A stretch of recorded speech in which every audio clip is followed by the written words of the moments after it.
Okay, there's a little whisper I'm gonna do, but don't get it twisted. This is just a little retrospective for Flumpties. Just because I'm reviewing Flumpties, and I'm gonna mention Flumpty Sham in the sequel video, but don't get it twisted. I don't support JONCHROME or DA Games for what they did. You wanna know what they did? Look it up on your own time. This channel is for all audiences, and I'm talking about the art, not the artist. You wanna know what he did? Look up on your own time. Viewer discretion, there was advice. Anyways, on to the game itself. Flumpties is a little fun fan game that came out around the time of FNAF fan games were actually a dime a dozen and were actually plentiful. Nowadays they're just kind of dead. Anyway, so Flumpties was made, you heard the story 20 times, blah blah blah, fan comic, blah blah blah, fan game, blah blah blah, there we go. So let's talk about the game itself. First off, the art style. The art style is simplistic, but at the same time good, and it gives me heavy Digital Circuits vibes. Again, I don't support the developer or his associates, but I will admit good art when I see one. Anyways, as for the gameplay, it's pretty similar to Final Fantasy, but just like one night, although 2 nights in the fanfest version.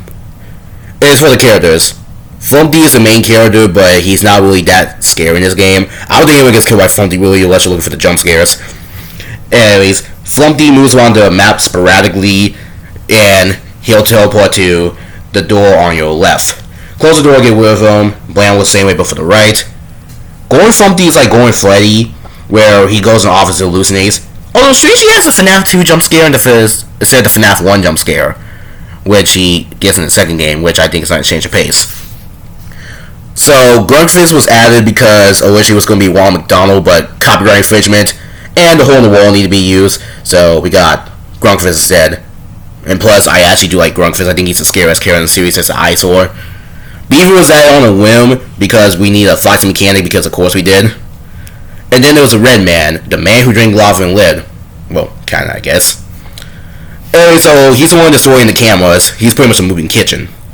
Eyesore didn't exist, but he's a nice little Easter egg. He helps you count how many times you need a flash before you get with a Grunkfist. Anyway, so that's the game. It's pretty simplistic. Again, it's one night, it's not really much to talk about. So, especially to be pretty short and sweet. Anyway, so elephant in the room aside, this is a pretty good game. It's one of my favorite fan games of all time. So, speaking strictly on the game itself, this is like a 7 out of 10.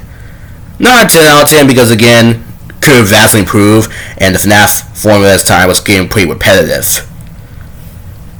But despite that solid game, I recommend checking it out, well, if under certain circumstances.